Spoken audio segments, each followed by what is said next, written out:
Kamu tahu nggak? Kadang yang paling nyakitin itu bukan kata orang asing, tapi keluarga sendiri. Aku masih ingat banget waktu pertama kali dibawa suamiku ke rumah orang tuanya. Aku pikir, bakal disambut hangat, diterima seperti anak sendiri. Tapi ternyata, dari tatapan pertama ibu mertuaku aja, aku udah tahu, beliau nggak suka aku. Bayangin ya, aku datang pakai baju sederhana, jilbabku pun yang biasa aja, bukan yang mahal. Aku senyum, sopan, salam, semua aku lakuin dengan tulus. Tapi ibu mertuaku cuma menatapku dari ujung kepala sampai kaki, terus bilang pelan, "Cuma ini yang kamu pilih, nak." Aku pura-pura nggak dengar, tapi dalam hati rasanya kayak ditusuk. Aku cuma bisa menunduk. Waktu makan pun, aku ngerasa kayak orang asing di meja makan sendiri. Setiap kali aku ngomong, beliau cuma jawab seadanya. Dan setiap kali aku berusaha bantu di dapur, tangannya selalu sigap lebih dulu, seolah nggak mau aku nyentuh apapun di rumah itu. Sore itu, aku dengar sendiri beliau ngomong sama suamiku, "Ibu nggak mau malu, nak. Masa kamu, sarjana, anak pegawai negeri, malah nikah sama perempuan miskin? Apa kata orang nanti? Kamu tahu rasanya gimana?" Aku berdiri di balik pintu, nangis tanpa suara. Aku pikir cinta tuh cukup buat diterima, tapi ternyata dunia nyata nggak sesederhana itu. Orang bisa menilai harga diri seseorang cuma dari isi dompetnya, bukan dari hatinya. Tapi aku diam. Aku nggak mau balas dengan kata-kata. Aku cuma bertekad, kalau aku nggak bisa bikin mereka bangga sekarang, aku bakal tunjukin nanti. Aku nggak mau dianggap beban.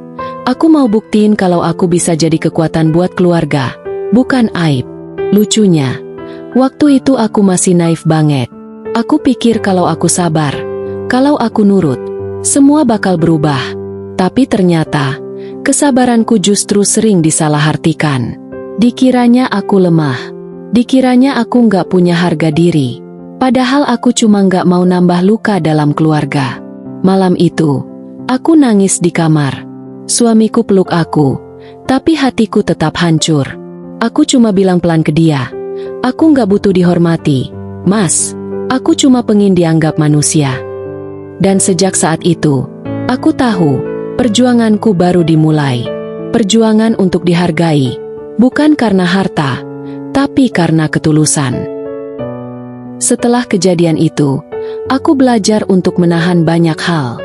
Aku belajar diam, bukan karena aku kalah, tapi karena aku tahu, kalau aku melawan, semuanya akan makin buruk. Ibu mertua tipe orang yang ingin selalu benar. Apapun yang aku lakukan, rasanya salah di matanya. Aku masih ingat waktu itu aku masak sayur lodeh buat keluarga. Aku sengaja belajar resep dari ibu sendiri, biar bisa nyenengin mertua. Tapi pas aku hidangkan, beliau cuma icip sedikit, lalu taruh sendoknya sambil bilang, "Sayurnya asin. Di rumah ini nggak biasa masakan kampung." Padahal aku tahu, suamiku suka banget masakan kayak gitu. Aku senyum aja waktu itu. Tapi dalam hati, Tuhan yang tahu gimana rasanya menahan air mata biar nggak jatuh. Aku juga mulai bantu suami cari tambahan penghasilan. Aku buka usaha kecil-kecilan jualan kue online. Tapi lagi-lagi, beliau komentar, "Perempuan kok jualan? Suami kamu kan udah kerja. Masa istri pejabat kecil jualan di depan rumah? Nggak malu?" Aku cuma jawab pelan, "Saya cuma mau bantu, Bu." Dan beliau cuma geleng-geleng, sambil bisik, "Ya, tapi jangan bikin keluarga kelihatan miskin." Kamu tahu, waktu-waktu kayak gitu aku sering banget nanya sama diri sendiri, apa salahku? Aku nggak pernah kurang sopan. Aku nggak pernah nyari ribut. Tapi kenapa tetap salah? Sampai akhirnya aku sadar, memang gak semua orang bisa melihat ketulusan, kalau matanya cuma fokus pada harta. Hari-hariku di rumah mertua jadi ujian sabar yang panjang. Setiap pagi aku bangun lebih dulu. Masak, nyapu, cuci piring, semua aku kerjakan tanpa disuruh. Tapi bukannya terima kasih, kadang malah komentar seperti, "Kamu kayaknya gak pernah kerja rumah tangga sebelumnya, ya?" Rasanya pengen teriak, tapi aku tahan. Aku cuma bisa tersenyum, Meskipun hatiku remuk, aku sering curhat ke temanku lewat pesan, bilang, kayaknya aku nggak kuat, tapi aku nggak mau nyerah. Temanku jawab, sabar, kadang Tuhan lagi ngasih peran ke kita untuk nunjukin siapa sebenarnya yang kuat. Dan benar, setiap malam aku berdoa, ya Allah, biarlah aku dihina sekarang, asalkan nanti Engkau angkat derajatku dengan cara MU.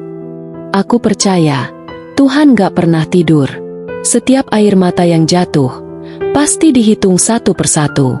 Aku mulai kumpulkan semangat dari doa, dari suamiku yang selalu menenangkan, dari mimpiku yang kecil, punya usaha sendiri, dan suatu hari, bisa bantu orang lain yang senasib denganku. Karena aku tahu, diamku bukan berarti aku lemah. Aku sedang menguat, perlahan tapi pasti. Dan aku berjanji dalam hati, suatu hari nanti, aku akan buat beliau sadar. Perempuan miskin yang beliau remehkan ini, bisa berdiri lebih tinggi tanpa menjatuhkan siapapun. Kamu tahu, kadang hidup itu aneh. Waktu kita pasrah dan cuma fokus berbuat baik, tanpa sadar semesta mulai membuka jalan perlahan. Itu juga yang terjadi padaku. Semuanya bermula dari dapur kecil di rumah kontrakan kami. Aku mulai bikin kue untuk dijual online. Awalnya cuma iseng, cuma pengen bantu ekonomi keluarga. Tapi siapa sangka, kue itu mulai disukai banyak orang.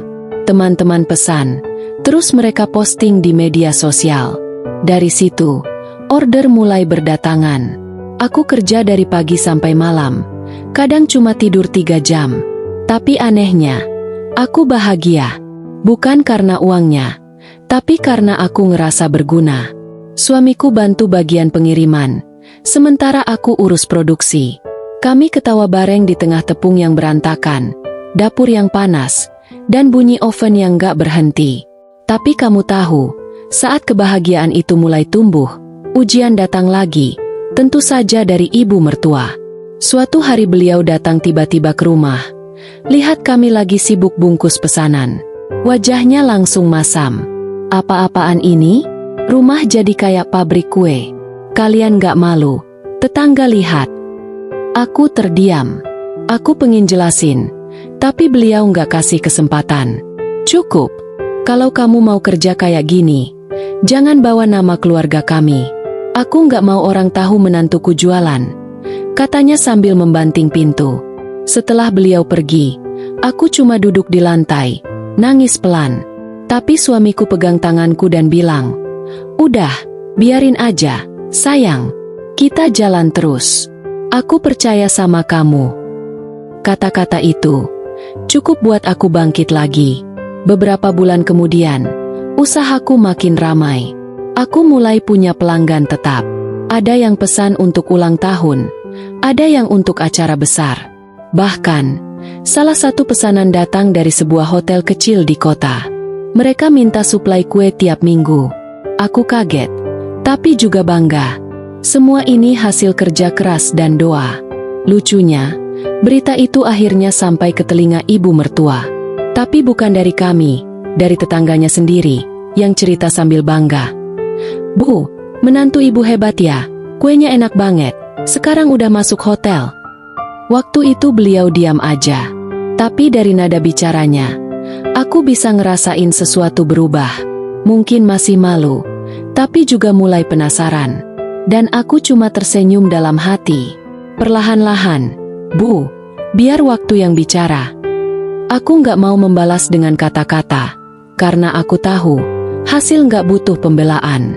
Kalau dulu beliau lihat aku cuma perempuan miskin, sekarang biarlah beliau lihat sendiri, bahwa perempuan miskin pun bisa punya mimpi, dan kerja keras yang halal jauh lebih berharga dari gengsi semu. Dan hari itu aku sadar, Tuhan memang gak langsung membalas, tapi Dia punya cara indah untuk membuktikan siapa yang benar-benar bernilai. Kamu tahu, roda kehidupan itu beneran berputar. Kadang kita di bawah, tapi kalau sabar dan tetap ikhlas, tanpa sadar posisi itu bisa berubah. Dan aku akhirnya lihat sendiri, bagaimana Tuhan membalik keadaan dengan cara yang gak pernah aku duga. Beberapa bulan setelah usahaku mulai stabil, suami tiba-tiba pulang dengan wajah cemas. Bu, kita jatuh sakit, katanya lirih. Aku langsung diam.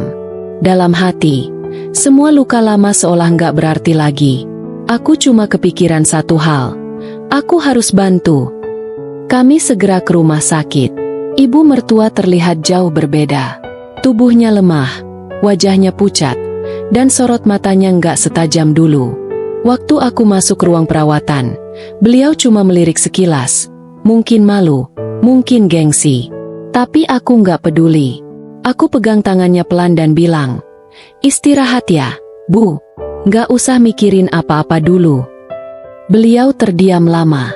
Mungkin nggak nyangka, menantu yang dulu dianggap memalukan, kini duduk di sampingnya, ngurusin semua keperluannya. Selama dirawat, aku yang bolak-balik jaga beliau. Aku siapkan makanan, urus administrasi, bahkan bantu bayar beberapa biaya yang belum tertutupi. Suamiku sempat bisik, "Kamu nggak apa-apa keluarin uang segitu?" Aku cuma jawab, "Nggak apa-apa, Mas. Ini bukan soal uang, ini soal hati." Malam itu, waktu semua orang tidur, aku masih di kursi rumah sakit. Beliau tiba-tiba manggil pelan, "Nak." Aku kaget, karena baru kali ini beliau memanggilku begitu lembut. Aku minta maaf. "Ya, Ibu salah. Ibu malu dulu pernah menilai kamu dari harta. Tapi ternyata, kamu yang paling tulus." Air mataku langsung jatuh. Aku pegang tangannya erat. "Sudahlah, Bu. Saya juga minta maaf kalau selama ini ada salah. Yang penting Ibu sembuh dulu." Sejak saat itu, hubungan kami perlahan membaik. Beliau mulai sering minta tolong dengan nada lembut. Kadang bahkan ngajak ngobrol ringan. Aku tahu, hatinya mulai luluh. Setelah sembuh, beliau datang ke rumahku. Tapi kali ini bukan untuk mengkritik, melainkan untuk melihat dapur kecil yang dulu beliau hina. Beliau berdiri di sana, memperhatikan rak berisi bahan-bahan kue, oven kecil, dan tumpukan kotak pesanan. "Ternyata, dari dapur sederhana begini kamu bisa bantu banyak orang." "Ya," katanya pelan. Aku senyum. "Bukan saya, Bu. Ini semua karena izin Allah." Beliau menatapku lama, lalu berkata lirih, "Kamu tahu, Nak, Ibu dulu malu punya menantu miskin. Tapi sekarang, Ibu justru bangga. Karena kamu bukan cuma berjuang buat diri sendiri, tapi juga buat keluarga ini." Aku nggak bisa nahan air mata lagi. Aku cuma bisa peluk beliau pelan. Dan dalam hati, aku berbisik, "Tuhan, inikah caramu menunjukkan keajaiban sabar?" Hari itu, aku belajar satu hal penting. Kalau kita balas kebencian dengan kasih, perlahan hati yang paling keras pun bisa mencair. Karena ternyata, kemenangan sejati bukan saat kita dilihat lebih tinggi, tapi saat kita tetap rendah hati meski bisa membalas. Setelah semua yang terjadi, hidupku berubah jauh dari yang dulu. Usahaku berkembang pesat, bukan cuma jualan kue online lagi, tapi sudah punya toko kecil. Dari dapur sempit di rumah kontrakan, sekarang aku punya tempat produksi yang layak. Karyawanku 5 orang, semua ibu rumah tangga di sekitar sini yang dulunya juga butuh penghasilan. Aku sengaja ajak mereka, biar sama-sama naik. Dan kamu tahu apa yang paling bikin aku terharu? Ibu mertua sekarang justru jadi orang pertama yang selalu bangga menceritakan keberhasilanku ke siapapun. Setiap kali ada tamu datang, beliau pasti bilang, "Itu loh, menantu saya yang punya toko kue, rasa bahagia." Kuenya laris banget, sampai dipesan hotel-hotel. Aku sering senyum kecil, karena dulu, kata miskin selalu melekat di namaku. Tapi sekarang beliau sendiri yang menghapus label itu dengan kebanggaan. Pernah suatu kali kami datang ke acara keluarga besar. Ada salah satu kerabat yang nyeletuk, "Dulu kan kamu nikah sama anaknya Bu Ratna, yang katanya orang biasa, ya? Sekarang kayaknya sukses banget." Aku sempat canggung, tapi sebelum aku sempat jawab, ibu mertua berdiri dan berkata tegas, "Iya, dulu saya sempat malu punya menantu yang sederhana. Tapi sekarang, justru saya malu pada diri saya sendiri. Karena menantu yang saya remehkan inilah yang paling tulus, paling sabar, dan paling banyak bantu keluarga kami." Seketika ruangan hening. Aku terdiam, Mataku berkaca-kaca. Beliau lanjut bicara sambil menatapku. Harta bisa dicari, tapi hati sebaik ini nggak bisa dibeli. Dan saya bersyukur Tuhan kasih saya kesempatan untuk menyadarinya sebelum terlambat. Aku langsung peluk beliau di depan semua orang. Tangisku pecah, bukan karena sedih, tapi karena lega. Semua rasa sakit, hinaan, dan air mata dulu, akhirnya terbayar lunas dengan satu pelukan dan pengakuan tulus. Setelah acara itu, hubungan kami benar-benar berubah. Beliau sering datang ke toko, bantuin bungkus pesanan, kadang duduk di pojok sambil tersenyum melihat kesibukanku. Dulu ibu pikir kamu lemah, katanya suatu hari. Ternyata kamu kuat sekali, nak, lebih kuat dari yang ibu bayangkan. Aku jawab pelan. Bukan kuat, Bu. Cuma belajar untuk tidak membalas dengan kebencian. Dan beliau hanya menatapku dengan mata berkaca-kaca. Kadang aku berpikir, kalau dulu aku marah, kalau dulu aku membalas kata-katanya dengan emosi, mungkin cerita ini nggak akan seindah sekarang. Karena ternyata, kemenangan bukan soal siapa yang paling cepat membuktikan diri, tapi siapa yang paling tulus bertahan. Kini, setiap kali aku melihat ibu mertua tersenyum sambil bercerita tentang aku di depan orang lain, hatiku selalu berkata pelan, "Lihat, Bu, bukan aku yang menangis duluan. Tapi bukan karena aku ingin menang, hanya karena aku memilih untuk tetap mencintai, bahkan saat aku disakiti." Dan dari cerita ini aku belajar, kesabaran memang gak langsung dihargai, tapi waktu akan menyingkap semuanya. Yang diremehkan hari ini, bisa jadi kebanggaan esok hari, asalkan tetap berjalan dengan hati yang bersih.